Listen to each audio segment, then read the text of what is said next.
more person, then we're gonna get started. We're waiting on Matthew. Sounds good. How was your day? It was long.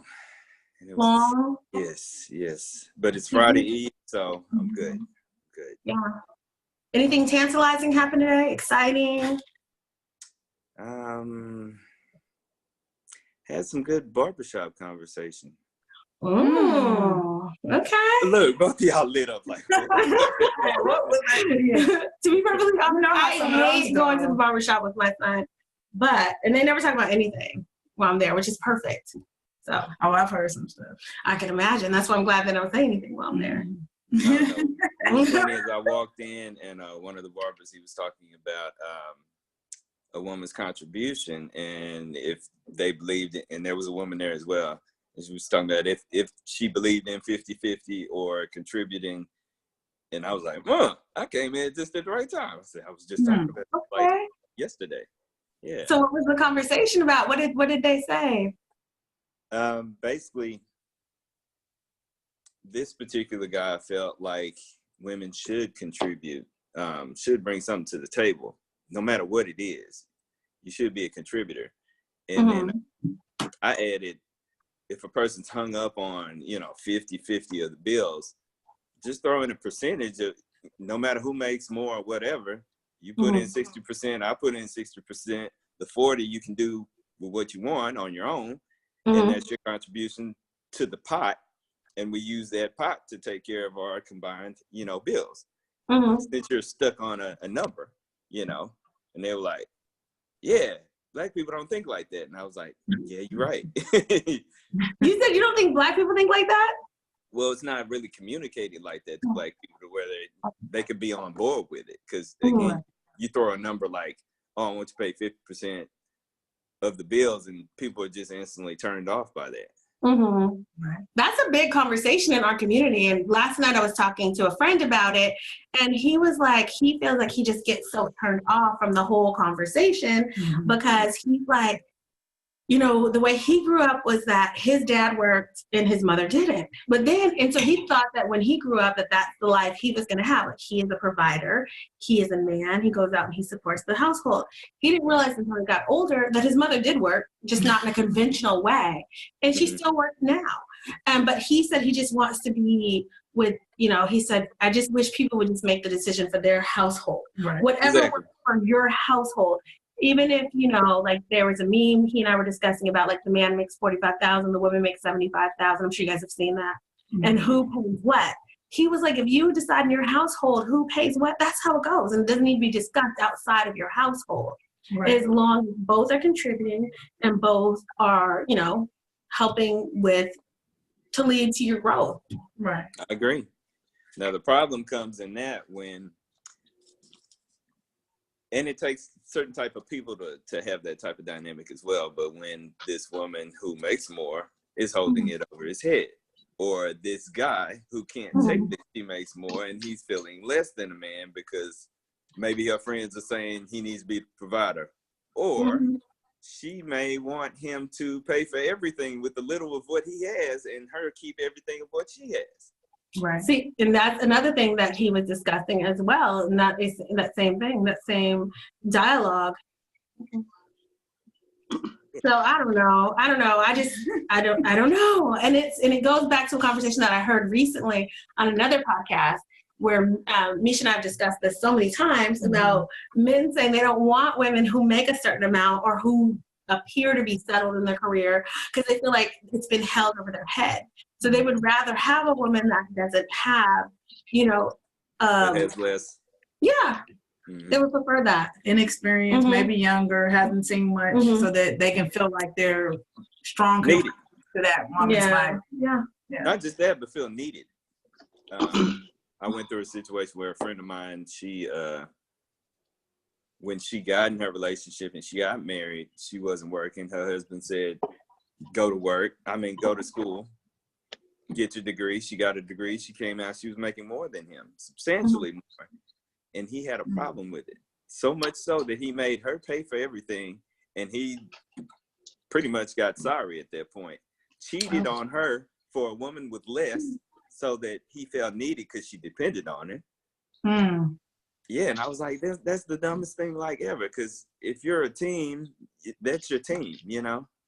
Right. And that's so interesting. That's so interesting that he wanted, you know, they decided that she would do something to better herself, in a sense, and he helped support that. But then, I mean, he's your friend, but did he say that she changed? No, she was my friend, so she didn't. Oh, she was your friend. Okay. Yeah. But do you feel like her conversation changed? Do you feel like she was now like, you know, I do this and I do that and I can afford this? Do you feel like her conversation changed? Not at all. Not at all. She was like, this is my man. This is us. This is our household. He was the one that had the issue that felt like he pretty much felt like he didn't bring anything to the table. And that was his own security, you know. And that's how you end up on a movie called Acrimony. Right. Right. That's how you end up on a little movie called Acrimony. Right there. Are they divorced now? Or are they still together? Oh, they're divorced. She's remarried. She's totally happy. Good. Yeah. Good. With a good man who hopefully sees her right then. Oh, exactly. That is her. Yeah. That really does suck. And you already know our conversations about, oh gosh. Yeah. I just feel like there needs to be a balance because everybody wants to be needed. Right. And it's hard to make somebody feel needed when you don't technically need them. And that's where I struggle. And then, yeah, you know, that situation that just came about that I told you about the other day that I was so upset about. I'm sure, oh gosh, I'm not. She's probably good and needy. Okay, Lisa, so you mentioned needing though. I think it's more of, I think women have lost sight of the emotional need of a man. It's not what you can provide financially or even physically. There's an emotional need. And I just had this conversation about an hour ago with a coworker of mine.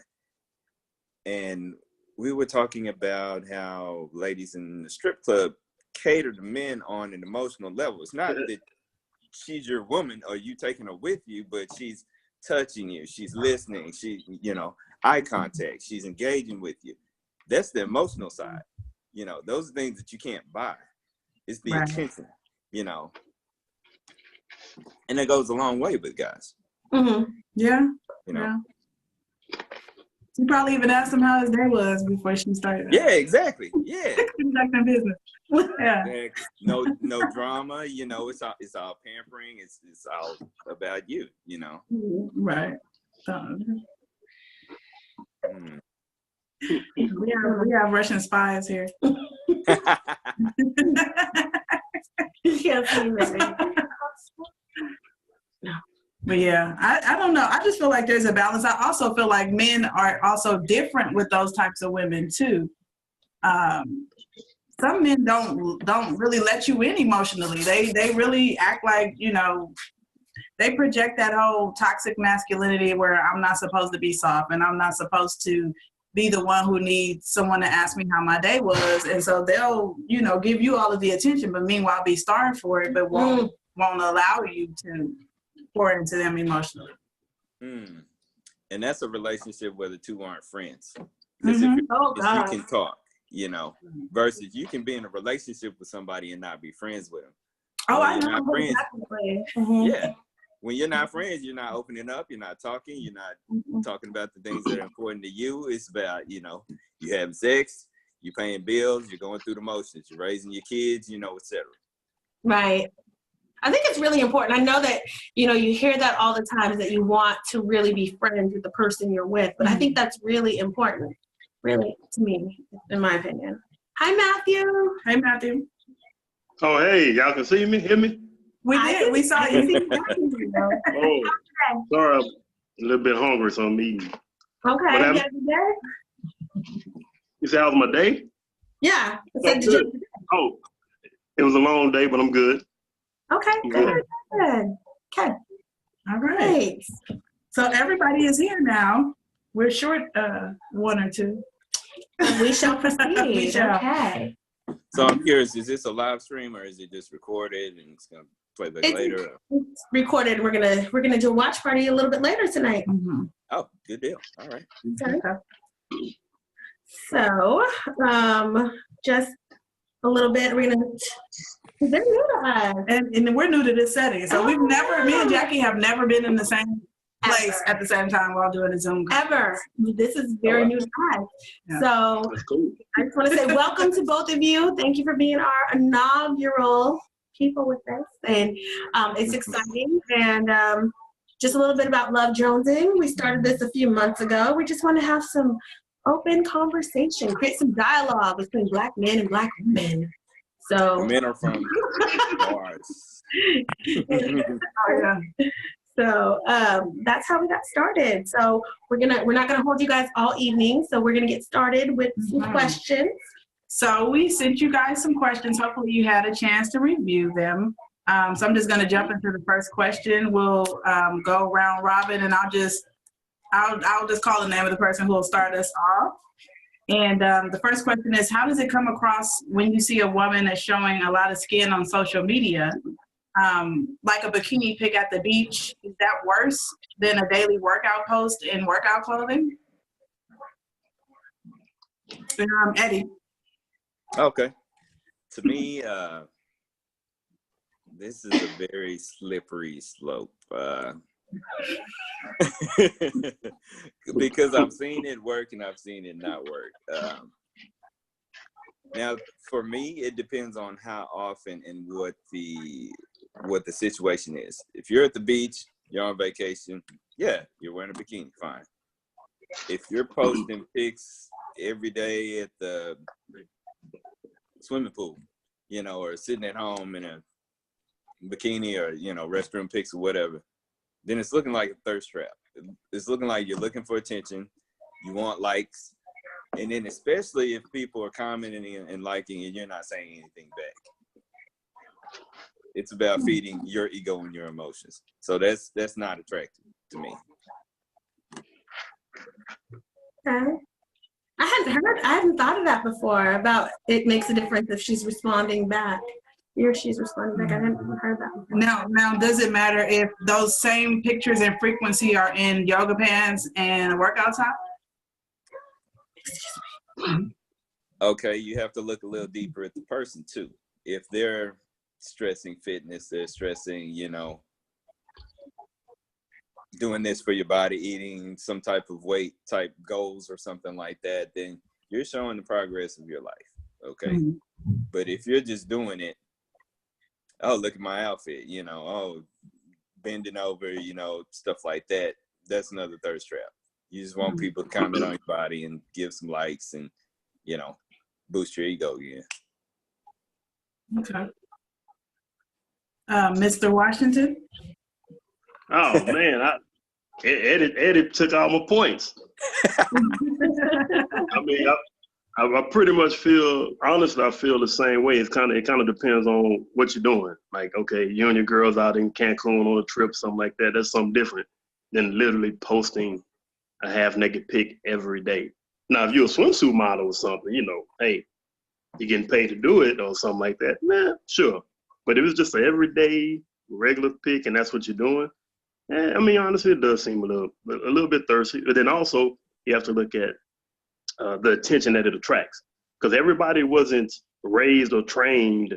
I say the way I was. I can look at a pic like that, and I can just like it or just say, "Hey, you look nice," and be totally respectful.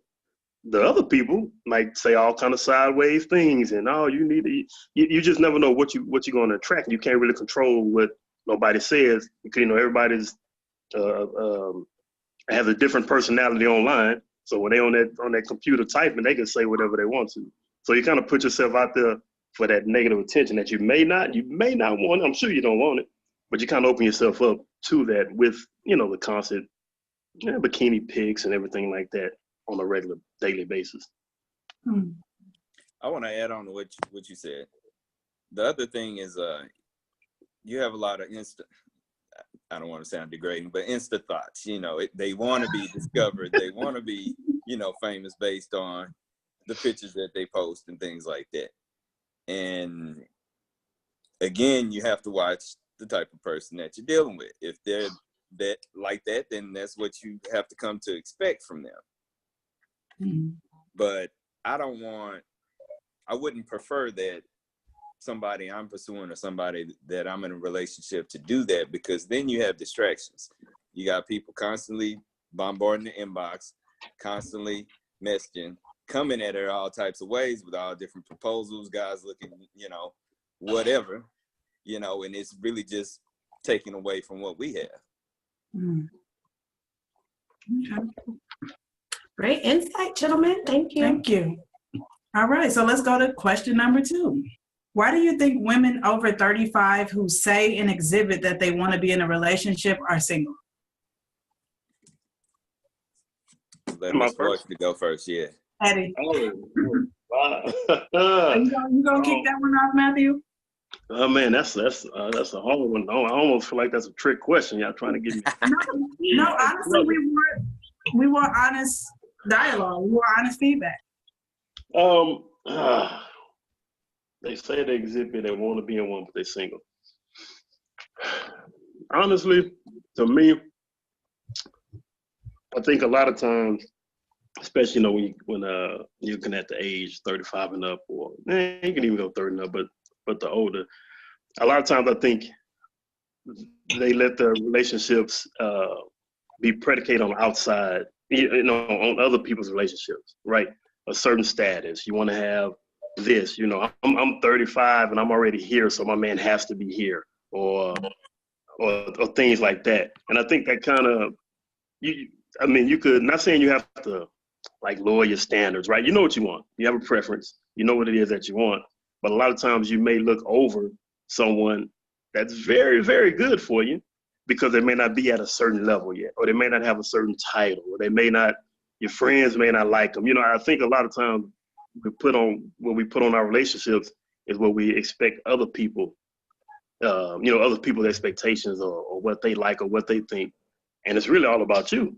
I mean, if you really feeling a person, it's okay if they work at, if they're a trash man or whatever it may be. It's actually okay, because if you're really feeling that person, you have a strong feeling for them, a strong connection, they're a good guy, good dude or whatnot. I think you have to look past some of those other things. So to me, a lot of it is you're worrying about what somebody else thinks, or what somebody else says, or how it looks, or they may not be on my, say, level in quotation marks, or my status or anything like that. So I think that has a little bit more to do with it than anything else to me. Okay. Well, thank you. Right. Eddie? And so I have a few points, but I do agree with what he was saying as far as, and that's what I called unrealistic expectations based on society, because society or other women might tell her, oh, he needs to be 6 feet tall. He needs to have a beard. He needs to drive this. He needs to have that, But are those really your values, Next would be, they don't invest in the dating process, where, yes, guys are the pursuers. They do everything. They make the initial contact at first, get the number, but he might call. She never answers, but she'll text. He's trying to set dates. She cancels. She might show up. She doesn't ask for a second date. She doesn't even make herself available for that date. Say the first date didn't go well.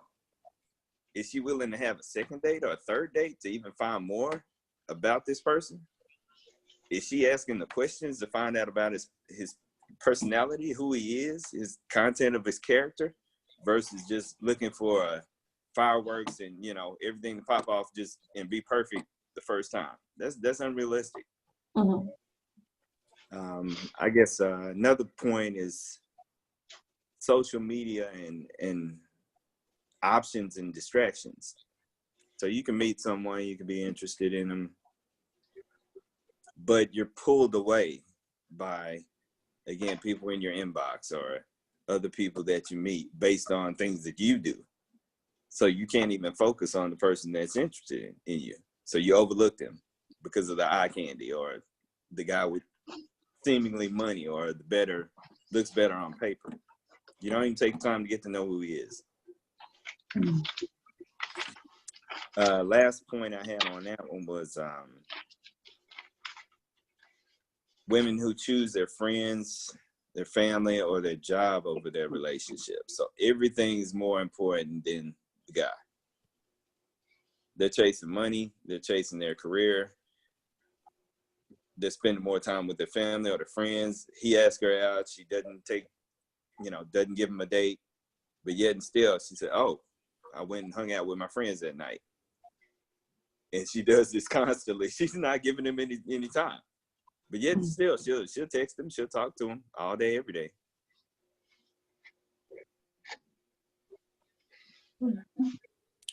Interesting. Mm-hmm. I want to hear what's a woman's insight on that, though? I'm gonna be honest. When you were saying that the women were not invested, and the man will call and ask them on the date, they're not reciprocating. They'll text. I'm like, that sounds kind of foreign, because based on my experience and the women that I know, it's more lackluster attention from the men, because usually at this age they know that there's more at stake for a woman 35 plus to be in a relationship than it is for him. Like he has time to explore his options. He's not facing any time clocks.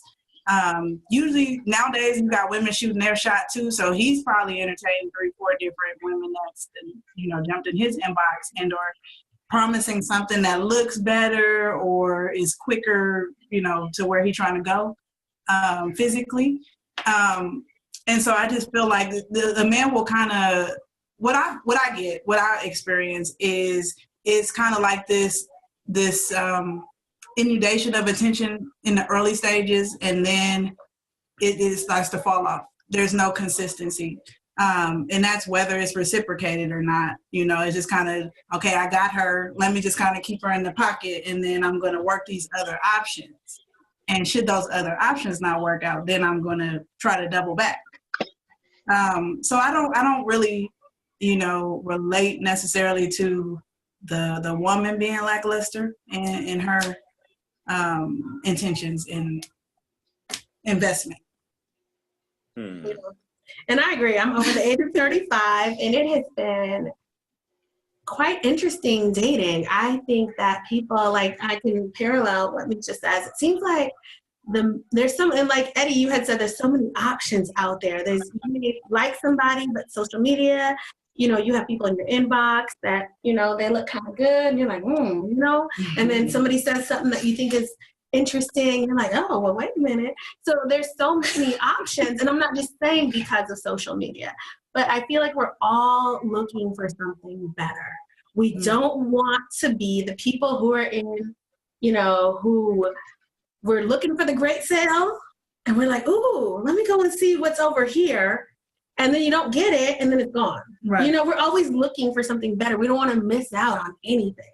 And I think that's how it is. And I just feel like that's like after 35, people are angry and bitter. Like, oh my gosh, you have to contend with people, parental issues that they had, issues with their mother, their father, their grandparents, their ancestors, slavery, prohibition. Then you have to deal with their education and their career and how much they make. If they can differentiate between there and they, like, it's a lot. And it's like people really it's a lot. And at the end of the day, it's just like, you're like, okay, you're just gonna just lay on your couch and just watch Netflix and wrap up in a hot blanket, and you're just gonna be like, no, I can't even do this. Like, it's just too much. After the age of 35, you're contending with everybody. Yeah. Everybody and everything. Everybody's been jaded. People are bitter. And I'm talking about men and women. It is not gender specific. People are hurt. They are angry. A lot of people spend a lot more time on social media than they spend on somebody's couch. Right. Trying to find out what's going on with themselves. So. And I think you made a great point speaking on the options as well. It's almost like channel surfing. If you just keep scrolling and never pick a show to watch, you're not gonna be entertained. You're not gonna have a show. Or eventually you keep scrolling, especially if the show is live, you keep scrolling and show that you possibly could have been watching has gone off. You know, the time has passed. So we do the same thing with people. You know, you just keep looking, like you said, looking for something better. Oh, this guy's nice, but this one's nicer. This one looks better. This one, you know, got that. And you keep doing that, yeah, you just get older and then you have nothing. But speaking of age has actually become a problem with me because I'm 44. But honestly, in person, I might look early 30s. I even get late 20s sometimes, you know. But I've met women who were younger who immediately discounted me because of my age. Oh, you're too old. But I literally do more than they do as far as like fun and, you know, activities and stuff. And I've gotten to a state to where I judge a person based on their maturity level. Where are you in life? Where are you mentally? Your age has nothing to do with your maturity level. You know, can we connect on that level? But some people just aren't there yet. So knowing that women typically mature more and quicker than guys do, they sometimes need an older guy, but are not looking for an older guy. And they discount him because of his age. That brings me to a point too. Go ahead. Because I feel like a lot of us women who are like about at that 40 point, we discount. I know I personally, I'm not. I just put myself out there. I don't do young. So, but sometimes I wonder, like, I've never really given a younger guy an opportunity to show me that he's mature. I just figured, no, thank you. Yeah, I'm good. You know, if he's 36 and under, I'm not. I'll tell you, have a nice time and enjoy your life. And Mr. Right could have been 35 and a half. I don't know. Yeah, and I feel like, I know, like, you know, somebody's father is looking real good these days. I don't know. It's just, no, I'm just joking. It depends on the person. Right. Well, I mean, if they meet your needs and, you know, you have enough similar interests and mindset, does the rest matter? It does for me with age because, you know, I just heard last week somebody passed me over. I was like, the gall, I have the audacity. But somebody was like, well, you have multiple children. Like, oh, I have 2 children. They have the same father. You know, I had a whole life, you know, when I was younger. And so they were like, but you have multiple children. Like they said it like I have like 12 kids. I have 2. But he was like, I could never be with somebody who's got multiple. Like, it was just like multiple, like, boom. Like, there's so many of them. There's so many. And so I just don't know if I want to be with somebody who doesn't have children because I don't want to limit their options in, you know, child rearing and things like that. Not the fact that I can't have any more children. I can. But it's just, do I want to be with somebody who's 32 and hasn't had children? I don't know. So those are things that I think about with age. Well, you do want to be with a 32-year-old guy if he loves you and is comfortable with you and is okay with you and your children. Yeah, you do. And he knows my eggs are probably, you know, they're going to dry out in a few years. So he's got to be comfortable. But what if he's okay with that? What if he's okay with that? That's what I'm saying. Like, what if he's okay? I'm just saying, hey, we make things different as people. We make it different. He might be okay with that. He might want him a little cooler or something, you know? He might be all right with it. I'm just saying. How old was the guy that said multiple? How old was they? I'm sorry? How old was he? Like 37, 38. Tell him to grow up. Truly. I mean, yeah, you know, he has a preference. You have a preference. Hey, it is what it is. Move around. But it was like the 32-year-old that I'd heard that, and I mean, it was just really like, well, but that's his preference, and I can't, you know, I don't want to be your backup if that's not your preference. You know what I'm saying? Like, you put it out there. Yeah, put it out there. Don't hit them. Well, that don't work. Okay, moving on to number 3.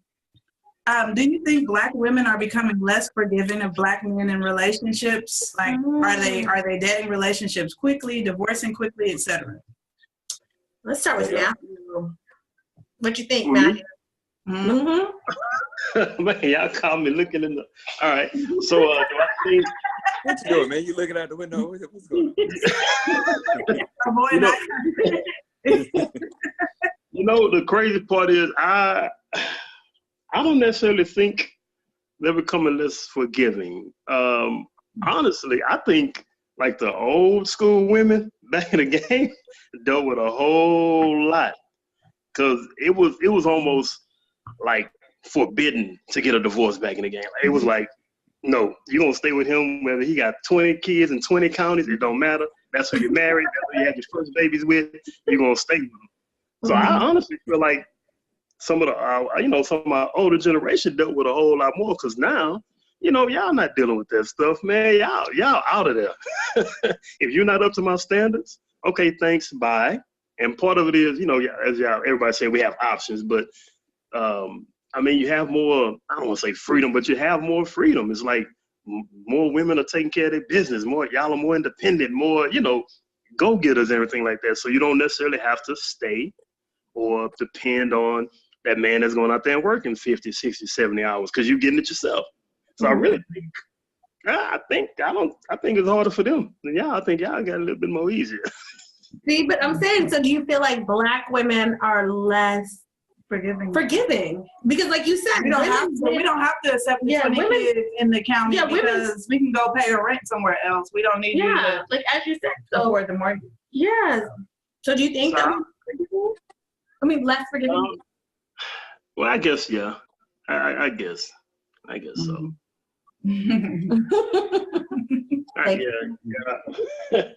because y'all be ready to cut them loose.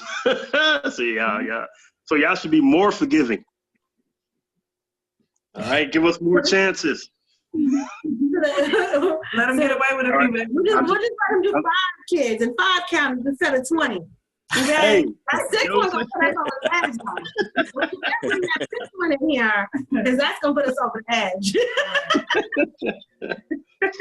Oh yeah, funny. Eddie? I say they are less forgiving.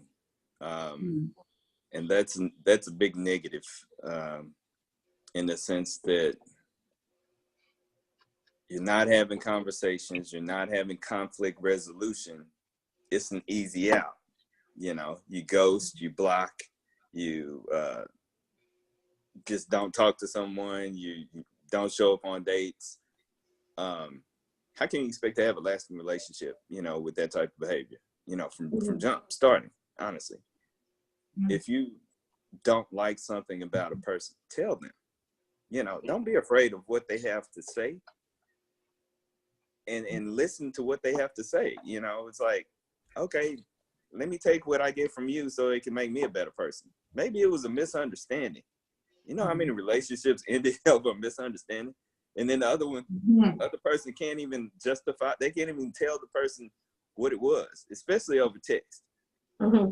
There's so much implied over text that comes across wrong. And then the next thing you know, somebody got in their emotions and their feelings and they blocked somebody. And then it's like, it's done. That's childish. We're adults. We should be using words. That's my opinion. I definitely agree. Okay. All right. So we are on our 4th question. Men, how do you feel you can be an ally to the Black woman? Do you need like some examples? No, I'll jump in. And this was a really kind of difficult one. I stopped and I kind of paused when I saw the question.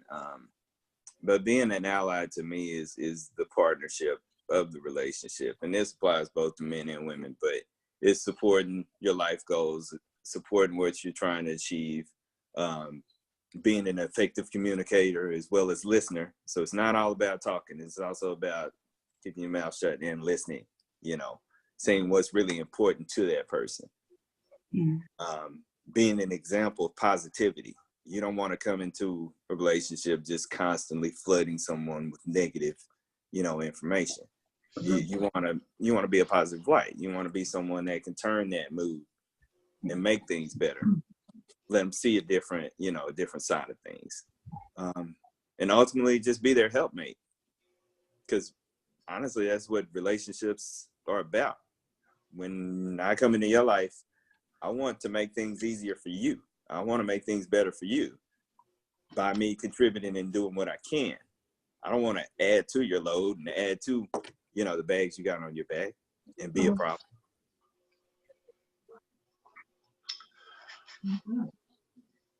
Matthew? Oh, my turn?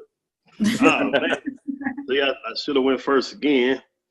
Because I pretty much agree with everything Ed is saying. It's really having that person's back. It's really showing that support. And like you said, that communication, because there's power in words.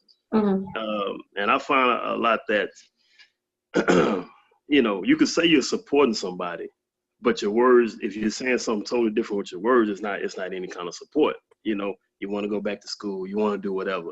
You have to put those words in them, like, well, hey, let's do something today. Let's make it happen. You know what I'm saying? Hey, have you you know, looked into the school yet? Have you applied yourself to something yet? Now, granted, of course, you're not going to do it like for a whole 4 or 5 months. There's nobody trying to better themselves. However, your initial can be, man, you ain't done nothing today. Stop being lazy. You can't speak that kind of stuff, because all that's going to do is cause him or her to be like, yo, I don't want to hear that. I'm not going to do anything. You know, so it's that communication, it's those words. It's really just being a support. That's how I look at it. How can I help you get to where you want to be? You know, what can I do? You want to start a business? Okay. What you need me to do? How can I help you get the business started? You need me to call some people? You have to have that kind of support between each other so that we can help each other build. And I think it's that simple. Me. As women, how can you be allies to men? Okay, how you gonna take our question? That was say, how can Black women be an ally to you? And now you didn't. Okay, thank you, hostess Eddie. Thank you. Right. Okay, well, we'll let you guys answer that after we answer. I mean, I think that goes both ways. It's being empathetic. What I notice a lot in relationships is that we as women sometimes feel like we need more emotional support, or we need more validation from the man, when in essence I feel like men sometimes need more than we do. And just allowing him to bring his full self to the relationships, or whether that be if he needs to shed a tear, or, you know, he needs to be down for a couple of days before you start, you know, making him accountable to something, or it's just being in tune with your partner and knowing what types of things he needs, what he responds to, and not being stuck on what a man is supposed to do, or how a man is supposed to act or talk, or what he's, you know, supposed to feel, and just be in tune with just who he is in the relationship. So I don't think it's a one answer for, like, being an ally for one man. I don't think it's the same as being an ally for another man, because you really have to know what motivates each one of them. So I just think being an ally is knowing what motivates him and feeding that. Yeah, and I agree with Nisha on that. Everybody is so individual and so specific, but generally I think being an ally is just being somebody who supports, you know, but you really need to know what that person needs to support. What's their love language? I know it's so cheesy, but what love language do they speak? And just how can you assist them without oversimplifying or carrying the load for them? You know, some people become so dependent on somebody else when they feel like they have a partner who's really an ally and who's a support. They will start to use them as a crutch, and then they will no longer feel they have to, you know, be motivated, self-motivated and self-directed. So, I mean, like, being an ally to the people, like, oh gosh, thinking of the people that I've been in relationships with, you know, I'm the kind of person, I want to speak life. I want to speak life into them. But sometimes I realized I was speaking life into something that was dead, like a hollow tree, like a tree that was cut and it was a stump and it was just no good. So, you know, I couldn't speak life into that. It was dead. Yeah. And, you know, opposite of life, sucking the life out of me, trying to speak life into him. But I just really try to just really be as supportive as I can, and really try to walk the walk and walk beside the person that I'm with, and just really try to be empathetic, understanding, and really caring. about what they're going through, and even making myself a safe space for them to be able to share what they want to share and not want to throw it back in their face in the middle of an argument or in front of my family, or, you know, want to be cute, like, let me just show out right now, you know, so. Yeah, for the house. So being an ally, that's how I try to be an ally. And with the people that I've dated, I try to give you 15 minutes when you get in the house. Give you only 15 minutes. Take your shoes off, go to the bathroom, unwind before I say anything. Like, oh, you didn't take trash out. I give you 15 minutes to kind of unwind. 30. I feel like that. You said 30. I feel like I was an ally in that. You know, I didn't come right at the jugular. I gave you 15 minutes. And I think you bring up an interesting point, because I've been an enabler. I've been an enabler in the past too. So it's a fine line. I think with both men and women, sometimes you have to hold your partner accountable too, because that's part of loving somebody is like, hey, you said you were going to enroll in school. It's about to be fall semester. Like, just knowing when you need to hold somebody accountable. Yeah, I agree. Totally agree. I agree. All right. Anybody want to add anything else to that? Oh, wait. No, we didn't get to you didn't answer the second part of that question, man. I thought we answered both of them. Your house. He was just like, I'm switching my mind. He flipped the table. He did. So how can a black woman be an ally for us? Mm-hmm. I mean, honestly, I think it's really the same thing. It's the same thing. It's the support. That's really what it boils down to.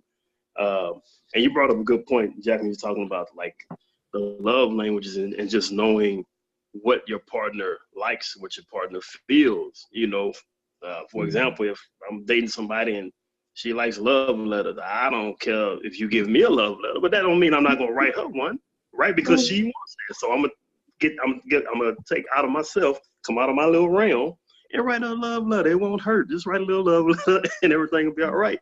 So it's the same thing. You know, a man, if your man wants to be the type to, well, I don't think of me as a man, I don't necessarily have to hear, oh my God, you're such a great guy, anything like that. But every now and then when you get around him, you know what, man, you're a good father. You're a good guy. You know what I'm saying? You're a good son. That makes you feel good. So you want to hear that from your woman. You want to hear those random, you know. Words of affirmation. Right. I'm proud of you. I appreciate you. You know what I'm saying? You want to hear those type of things. That type of stuff take you a long way. And every now and then you got to be submissive. We might have to hit on that. I already knew I said that word was the last. We want to put a pencil in that one. We're gonna come back to that. I done got myself in trouble.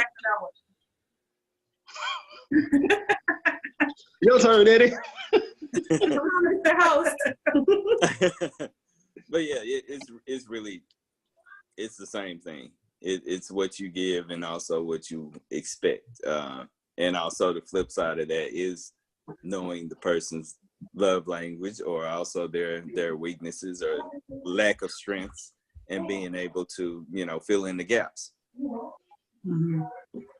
That's it. But mainly I'm trying to think of what I would want my woman to do for me as an ally.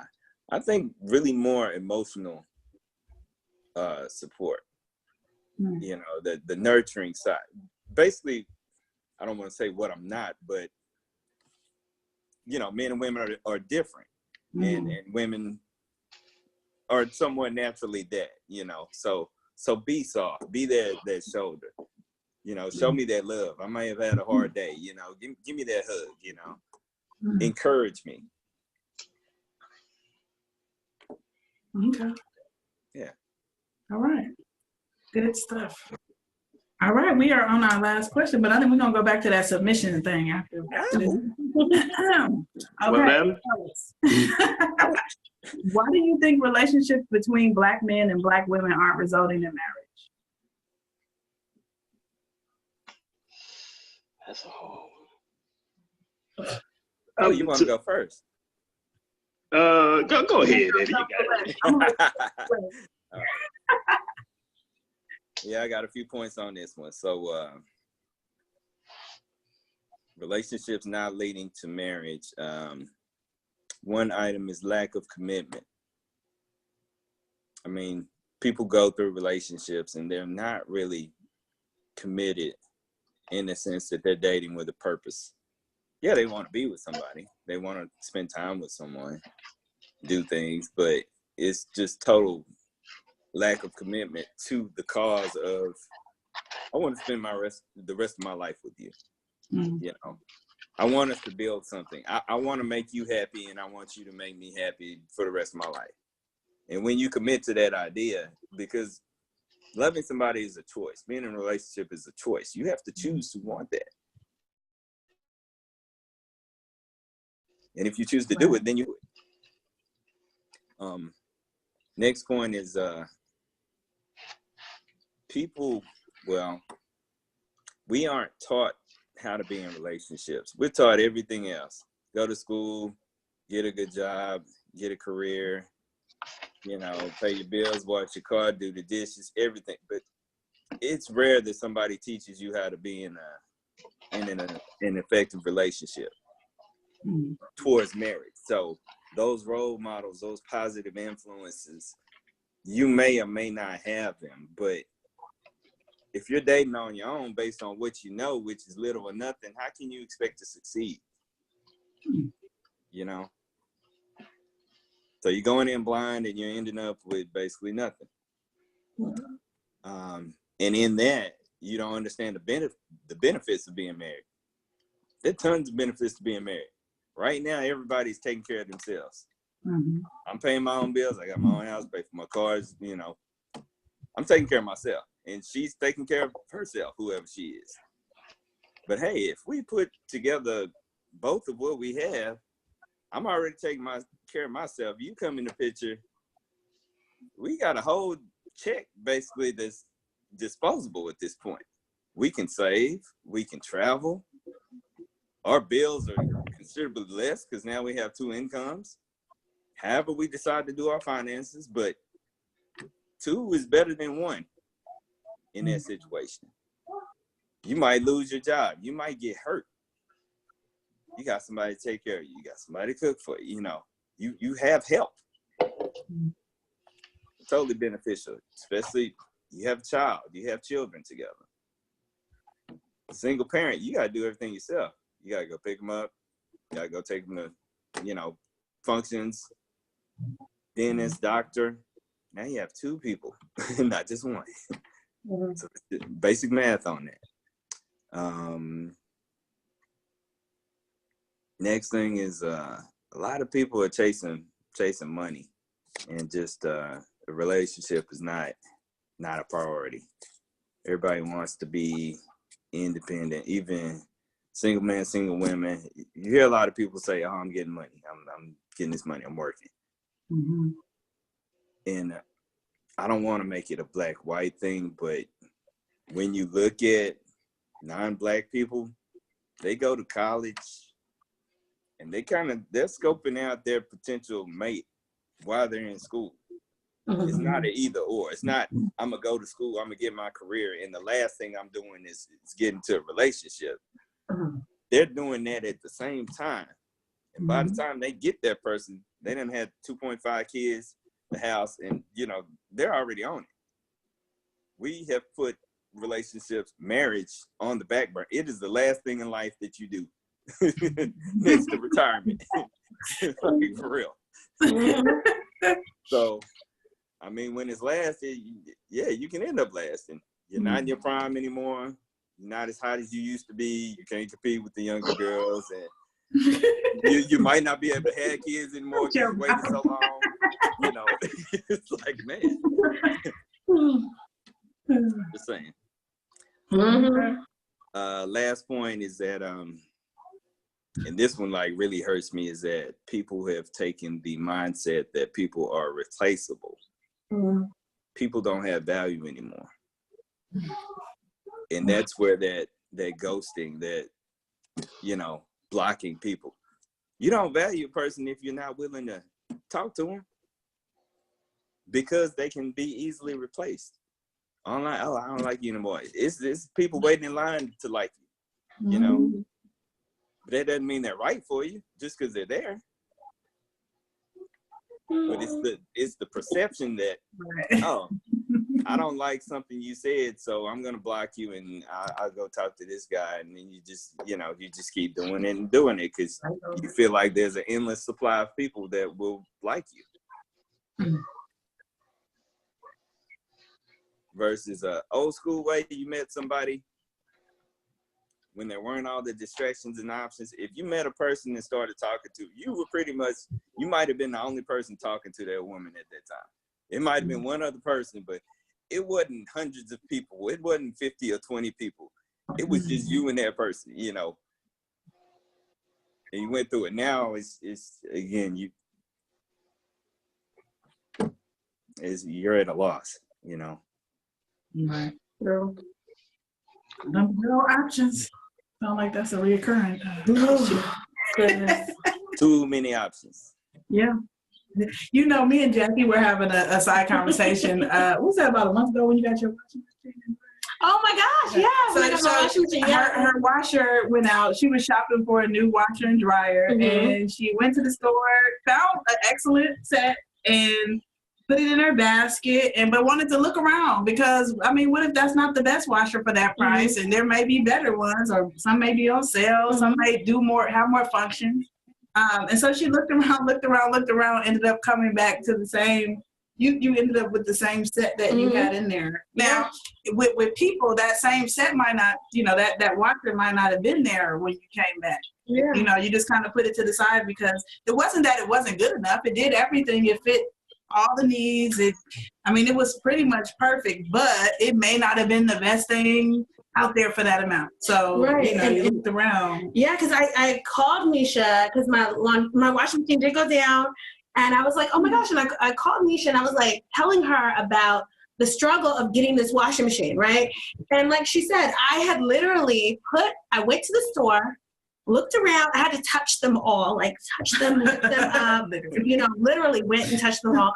And then I went home, and then I got online, and then I started just comparing. And I just was like, it took me a week to pick out a washing machine. And by the time I had these washing machines in, and every day I went and I looked at different washing machines, and by the time I had 6 washing machines for $7,200 in a basket at Home Depot. But the crazy thing was 3 of them were the exact same one. I kept going back because I said, there has to be something better. There has to be something that can, fry chicken and, bake bread and wash clothes and kind of babysit my kids. There's got to be a washing machine that does everything. And I was like, Nisha, this is what, and I do this. I will think that everything, I'm like, oh, this is good enough. This person's okay. But there may be something better. And then by the time I wanted that washing machine, I had to wait a week for it to be delivered because everybody else wanted that washing machine too. Right. So, the washing machine is in my house now, in my laundry room. But it took me so long, and I was like, this is what we do. We don't put stock in things, and then we feel like we're going to miss out. And then by the time we realize that that's what we wanted, there's other people with that same washing machine in their basket.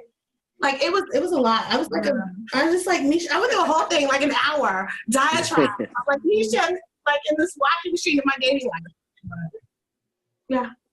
and to apply that to relationships, it's like, yeah, you're waiting around. You put somebody off for something that appears to be better. And eventually you may come back around and say, oh, that was really what I wanted. I really wanted that person. But now they lost interest in you. They don't like you anymore because you curved them. Because you took too long, And it's just like, and I've been that way too. I'll be fed up. I'm like, you didn't want me then, I'm sorry. You missed out. You should have been the first time. Right. Yeah. Your washing machine is no longer on sale with the rebate and the free the free rack. Yeah, and I gotta go to the washing machine with the laundromat with everybody else. Everybody else. Yeah. Because I took so long to the washing machine. I'm asking. Yeah. So I want to go back to that submission question. If you guys don't mind. Matt never answered. Eddie just answered. Oh, no, you Yeah, did man. not answer, Matthew. Not Oh, off the hook. sorry. No, I was trying to get off the hook because I honestly, that question was kind of hard yet easy, only because honestly, all of my closest partners, my brothers, everybody is married. It's only like outside of me, and I have like maybe one or two other like close friends that's not married. So I see young Black people getting married in their early 30s, and some been married 5 years, some been married 12 years. So it's like I see it. So it's hard for me to say why they not when I've seen the examples of it actually happening. But what I will say is, and it goes back to the resonating theme, y'all, it's options. It's options. It's social media. It's text messaging. Like y'all mentioned earlier, if you're trying to handle something, you don't handle a serious situation over a text message. A text message is, hey, how you doing, baby? I hope you're fine, cool. That's what a text message is. I love you, miss you today. But if you have to talk about something serious, like y'all need to do it face-to-face. You have to have that communication. Everything is so, I guess disoriented now, whatever, to where there's no communication. There is no, when last time you talked on the phone for an hour with somebody? Maybe yesterday. Oh, look at you. Was it a boo thing or something? But I'm just saying, like, when the last time somebody you really interested in, you had one of them long, old school, high school conversations where you fall asleep on the phone? It doesn't really happen because there's no communication, there's no personalization in it, anything like that. It's kind of just, Then you get on social media, like we always say, options. All these fake bodies, real bodies, people who can have this, but they really don't. And your mind, you start looking like, man, that's what I really, really want. No, you don't, because that dude actually works right over here. You see what I'm saying? We going by what our eyes see. That's what we just, that social media is but it's all them options out there, Which, believe it or not, it's not something wrong. It's not nothing wrong with a few options, because you want to make sure you pick the right one. But you don't want to have no 50, 60, you don't want to have that many.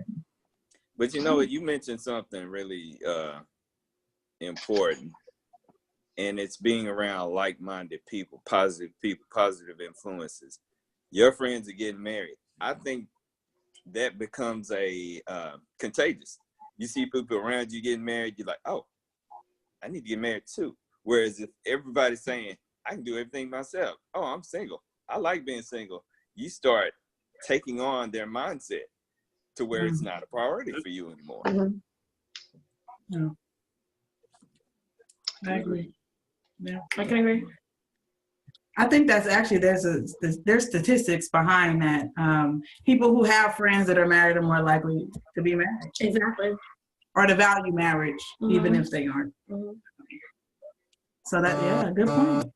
But I do want to go back to that submission that you kind of opened up, Matthew. Somebody call. Oh, hello. Oh, somebody. Oh, my mama called me now. They said that. No, okay. You mean when I said submissive, right? So I kind of threw that in. This just my viewpoint. There's nothing, theoretical now, long-winded. It's just. I'm trying to bag out now, man. If I'm leading my house correctly, meaning I'm taking care of business. They say women are the nurturers, but we have to have a nurturing side to a certain extent as well, the man. But I'm nurturing my wife, my kids, and everything like that. Yeah, you might need to fall in line, as long as I'm leading the house, in the correct manner. Now, if I'm leading us into a wildfire, or I'm leading us to, if I'm leading us into a fire and you running behind me, but it's like, you're going to have to cut the tie and be like, nah, man, that's not the direction we need to go. But if I just truly feel if I'm taking care of business, whether it be working, make sure everything is taken care of, doing a little stuff around the house, whatever, all that other little stuff, then, you might want to just fall in line a little bit. You might want to submit a little bit. You might want to be like, all right, you got it, as long as you're taking care of business. That's it, y'all. That's it. It wasn't nothing, isn't it? See? Okay. That was See a that? safe answer, bro. I am smart. Gonna keep that real brief. Okay. All right. I feel it. Eddie, you have something you want to add on submission? What that look like for you? For me, it's not more of a giving up of a power. It's more of a willingness to please. So I would want, or I would appreciate if my woman wanted to do whatever it is that I ask, whether it be big or small. You know, I'm not gonna ask anything outlandish that I wouldn't be prepared to do myself, you know. But when, or if she started giving me a bunch of no's, then I'm like, okay, are you with me? Are you trying to please me? Because otherwise, that's starting to create space, because I do want someone that is going to be willing to do that. Mm-hmm. So yeah, it's I don't think it's a negative thing like a lot of people take it. You know, submissive is not, that doesn't mean you're my slave. Again, it's a pleasing because you want to. Yeah. Yeah. Okay. I will say that word holds a lot of negative connotation for some of us.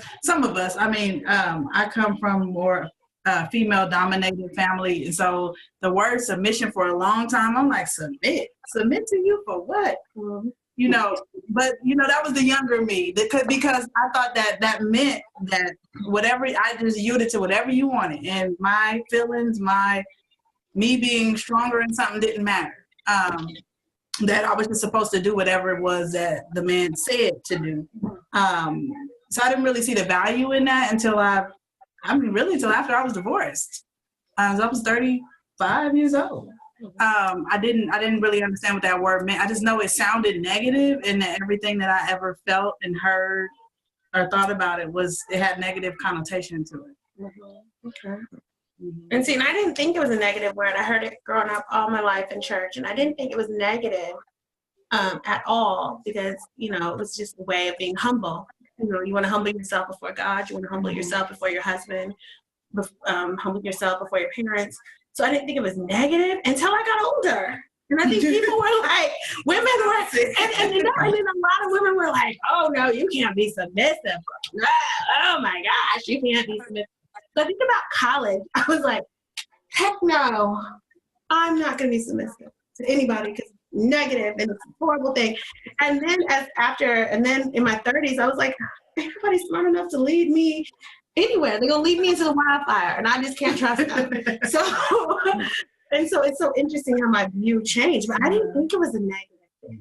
And even being raised in a very female-dominated family, in a very matriarchal family, I didn't grow up feeling like it was really negative until I got around people that were like, girl, it's negative. He's going to run your life. He's going to rule you. Run, you in danger, girl.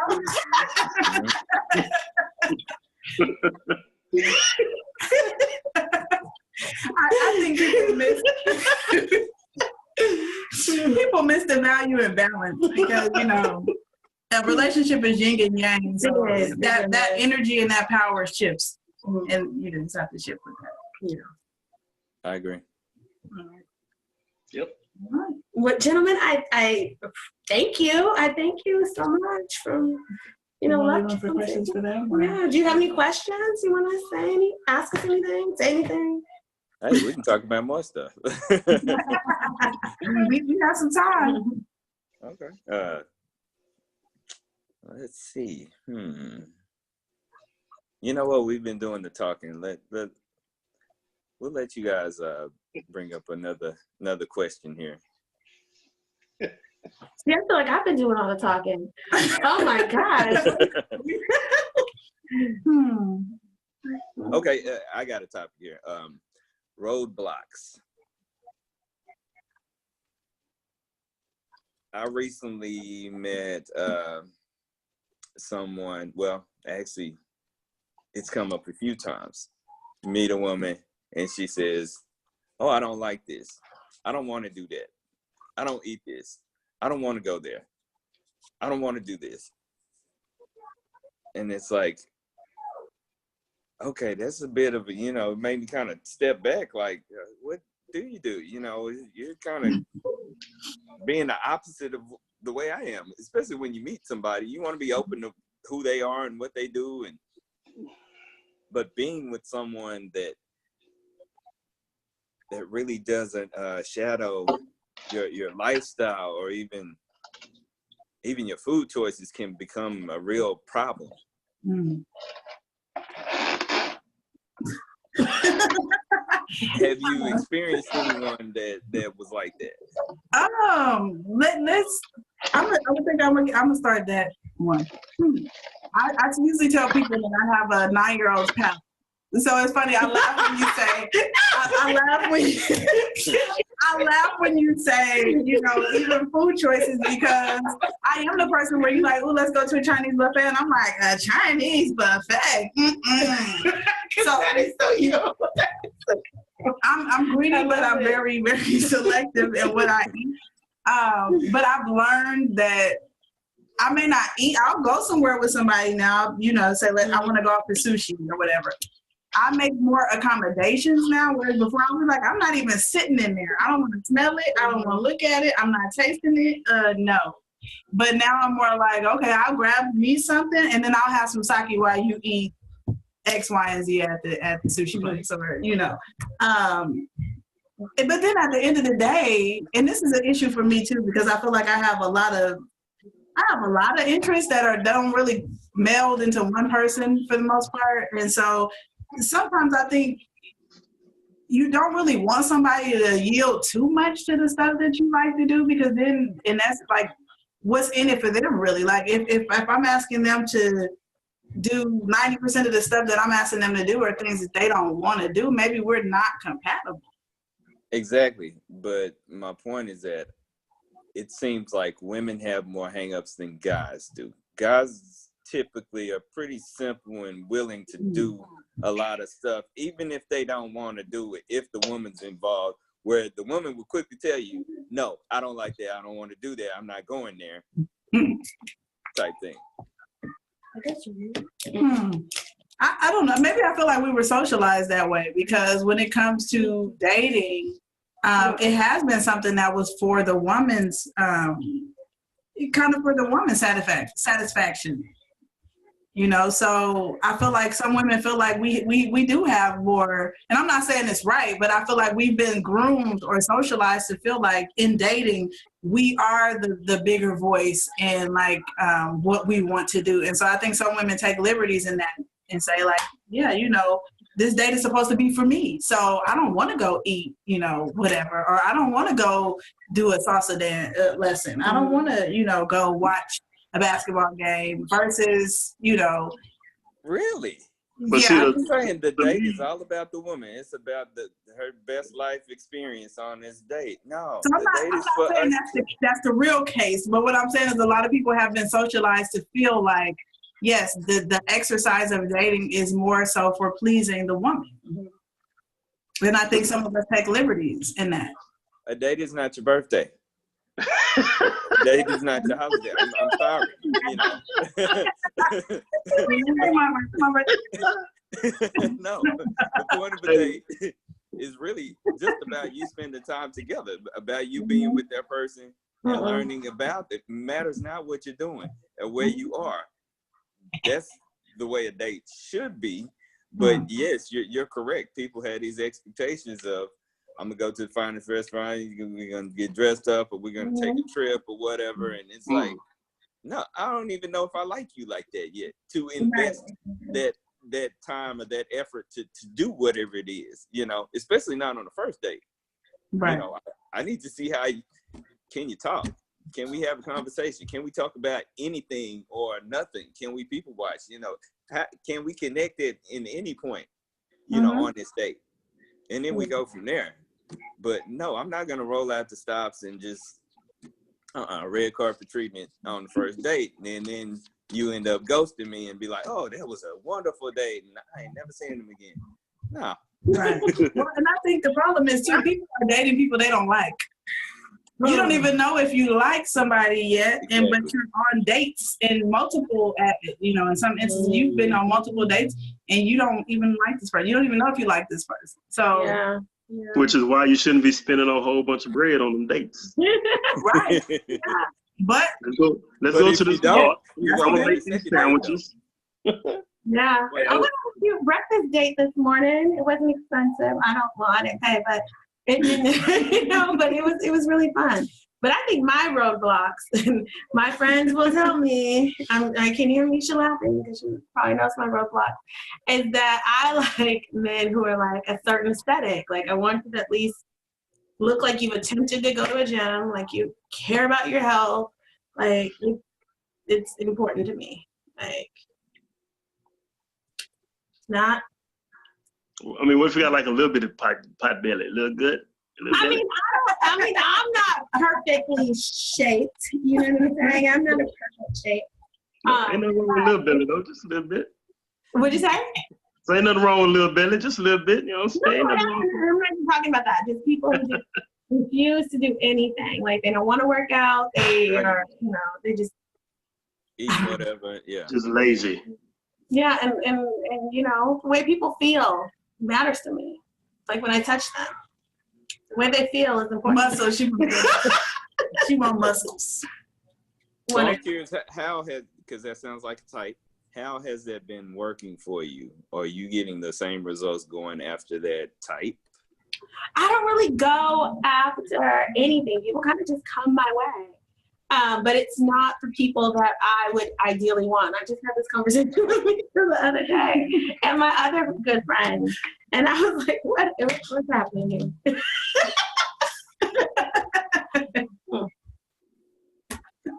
Because speaking of types, your type it actually changes. The older you get, it changes. And then you find yourself appreciating people that you weren't looking at the same way, years before.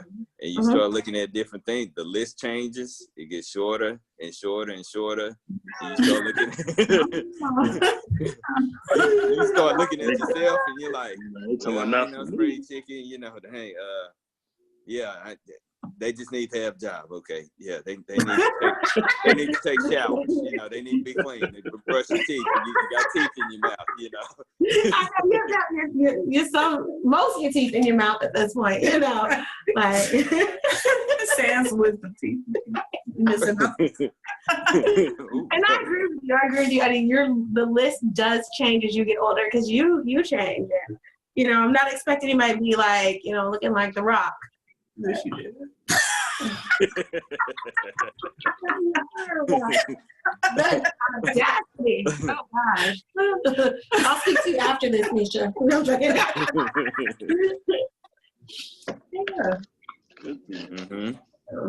I think types are the biggest roadblock. Oh, types are definitely a huge roadblock. Physical types. Yes. And mental type, like you have to be able to formulate a sentence. Yeah.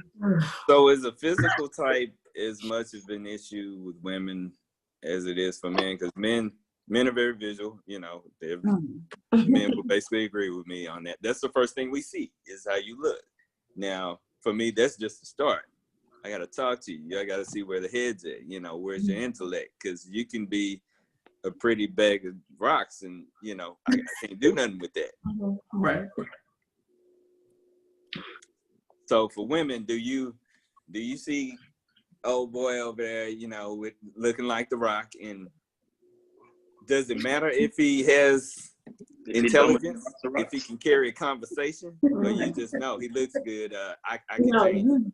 You definitely have to be able to hold a conversation. I was just telling Misha that I think one of the things that I struggle with in dating is that I'm just not mentally stimulated by a lot of men, not bringing much to the table mentally. Like, they're not as engaging. They oh my gosh, they lack wit, they lack intellect, they lack insight, emotional intelligence. Like, I haven't met anybody that I've had a great conversation with that is a man in a while.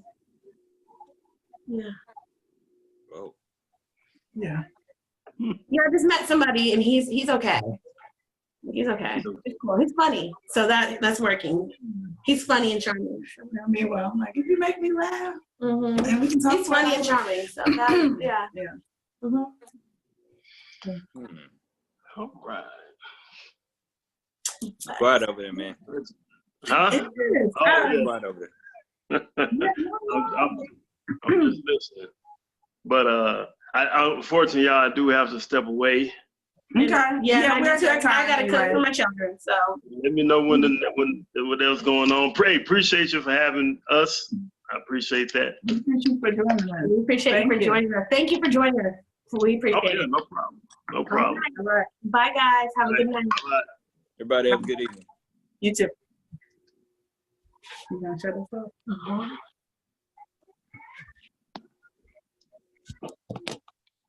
How you doing?